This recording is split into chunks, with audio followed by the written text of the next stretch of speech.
Hi everyone! Today we will continue to expand the geography of tomato breeding and talk about those varieties that were bred in quite northern latitudes of one very big country. And this once again proves the fact that it's not necessary to live in Spain, Italy or California to engage in breeding. And it's a country that gets a lot of snow, and it also has the longest coastline in the world. And as you may have already guessed, it is of course Canada. When I talk about this country, I of course think of ice hockey, maple leaf, and cold climates. Seemingly not the most convenient place to breed new tomato varieties. But can the cold be an obstacle for breeders with burning heart and dedication? And yes, I'm talking about Karen Olivier and her amazingly delicious potato leaf tomatoes. I've already told you about one of Karen's varieties which I grew in 2022, and it became one of my absolute favorites, both because of its beautiful color and of course for its great taste. And since we are talking about her varieties today, I see no reason not to mention it again, at least in a nutshell.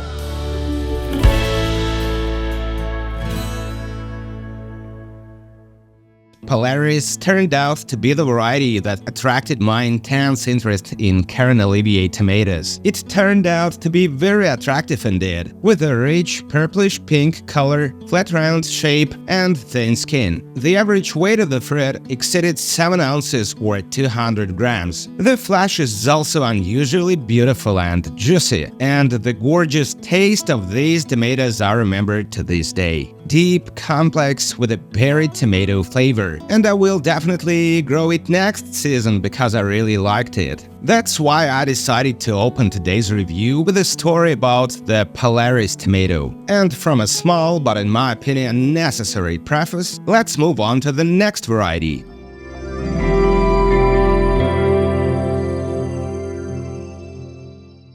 Taiga tomato is already known to a much wider number of tomato lovers. And no wonder, because it's a beautiful green tricolor heart-shaped tomato which is not so often met. The height of the plants by midsummer was 6 feet 2 inches or 1.9 meters. The foliage is quite specific and looks as if the plant lacks watering, but don't let the tomato fool you. I think it's just a feature of the variety. The weight of tomatoes exceeded 7 ounces or 200 grams. In fact, I had ones around 10 to 14 ounces or 300 to 400 grams. They just didn't get on the video due to my forgetfulness. On the cut, the flesh is light emerald color with pink lines, and the taste seemed to me very balanced. Soft and pleasant tomato flavor. To be honest, it wasn't the first time I grew this tomato, and the only question was whether it could confirm its high ranking.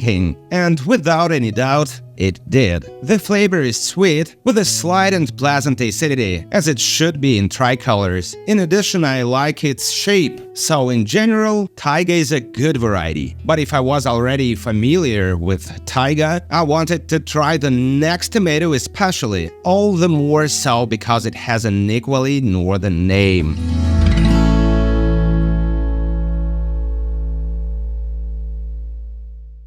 I grew Tundra tomato for the first time, and this is how it revealed itself to me personally. First of all, they are very tall plants, and at the beginning of August, when growing in 2 stems, I limited their growth to a height of 6 feet 7 inches or 2 meters. I would also note that the heart shape of Tundra is even more pronounced in the fruit than in Taiga, although perhaps it was the color of the tomatoes that influenced my visual perception. The tomatoes are large and purple in color, and there were 3 to 4 fruits in one bunch. Yes, not all of them looked perfect, but this probably was due to the hot weather conditions in the first half of summer. In any way, I was primarily interested in the taste of these hearts, and it didn't let me down. The tomatoes were large, weighing more than 14 ounces or 400 grams, and the largest of them reached an impressive mark of 1 pound and 7 ounces or 662 grams. The inside is still the same rich purple color, and the flesh is juicy and fragrant. The flavor is bright and intense, which is not often found in tomatoes of such a big size. Great, balanced flavor that would be perfect for a salad.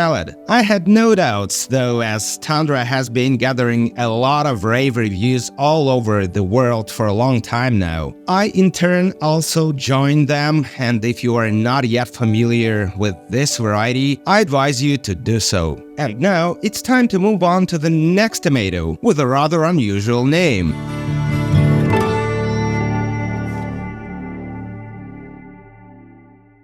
Midnight Sun. For those who don't know this concept, I will explain. It's a natural phenomenon when the sun doesn't set even at night. It happens in the northern latitudes closest to the Arctic. As for the variety of the same name, it, like the previous True North series representatives, turned out to be tall. The plants reached a height of 6 feet or 1.8 meters by midsummer. Tomatoes are heart-shaped, yellow-orange in color, with pink lines coming from the center. At full ripening, orange color begins to prevail in the coloring, and the pink lines increase noticeably. I would also note the yield of Midnight Sun, which was the best of all the varieties in this review. The weight of the tomatoes varied around 10.5 ounces or 300 grams, and considering their quantity, this is a result that I was more than satisfied with. The flesh is a mixture of orange and pink colors, moderately dense and with very few seeds. Perhaps for this reason the variety is still quite rare. The taste is dominated by sweetness. I didn't manage to notice any acidity. The tomatoes are also juicy, and if you like sweet tomatoes, you'll definitely love Midnight Sun. Personally, I was satisfied with this variety, and it will take its rightful place in my collection as a high-yielding and tasty bicolor. The True North project is not the only tomato line Karen Olivier is working on, and today I would like to show you another variety from the Canadian breeder, but this time from the Karma series.